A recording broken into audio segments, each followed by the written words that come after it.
Okay, so there's these families we have to consider when we're going to look at the family tree. We have M. Morel. His son is Max. His daughter's Julie.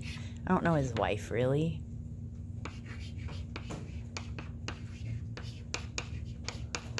Right. Then we have this family, Nortier. We know he's in a wheelchair, right? And um, his son was married to a lady named Renee de Saint Maran.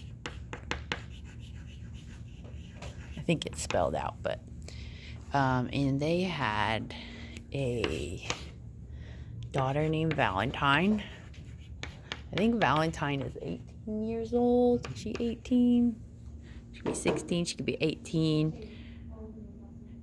So her grandpa Nortier has an immense fortune, right? And also she stands to inherit the fortune of the Saint Marans. Do you guys remember them from the beginning of the novel? They were royalists. So she stands to inherit a great fortune from both her grandpa and her grandparents that are dead. Her grandpa, like I said, he's still in a wheelchair. He's still okay. But he changes his will to thwart his son's plans. Now, Renee de Saint Maran is passed away. So are the Saint Marans. Well, the money, I guess it just stands until... Oh, no, these are not passed away. I'm sorry.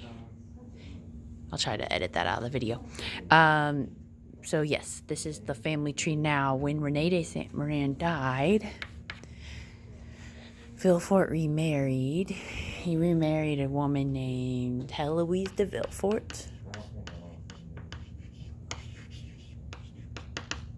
Why is that important? Because that's Valentine's stepmom. Okay? So we'll kind of just cross her out so you remember. So her stepmom and Villefort had a son, and his name's Edward. We're told that Edward is kind of an 8-year-old brat, but pretty smart. So basically, the fortune, though, will go to Valentine, not Edward. Unless something happens to Valentine. Okay, moving on to the Danglars family. We know the Baron Danglars. Sorry, I should have had someone video this for me. And then the Baroness. And we have Lucien Debray. Right? He's the Baroness's lover. And they have a daughter named Eugenie, who's a musician. Finally, Ferdinand. We know that he married Mercedes. They have a son, Albert. Okay. We'll get to these other couple characters. Now, there's Cavalcantis. There's a junior and there's a senior. We don't know that much about them, but we're told that they're Italian princes. But they act very strange to be princes. Another character that came into the story was a character named Franz. Well, we find out in this chapter, spoiler alert here, that Franz is actually engaged to marry Valentine. Okay, Villefort's daughter. But are they in love? No. Valentine and Max are in love.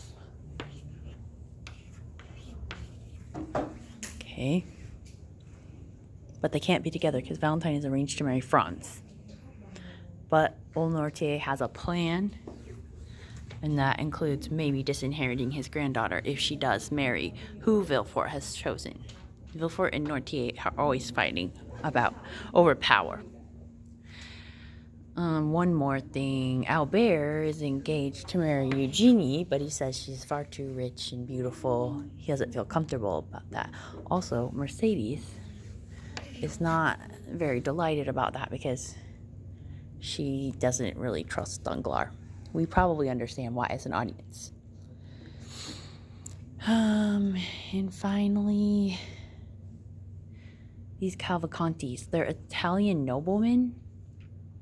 And when Danglars starts to lose money, he actually reconsiders marrying his daughter to Albert because he says Ferdinand bought his title of Count, but These Cavalcantis are actually noblemen.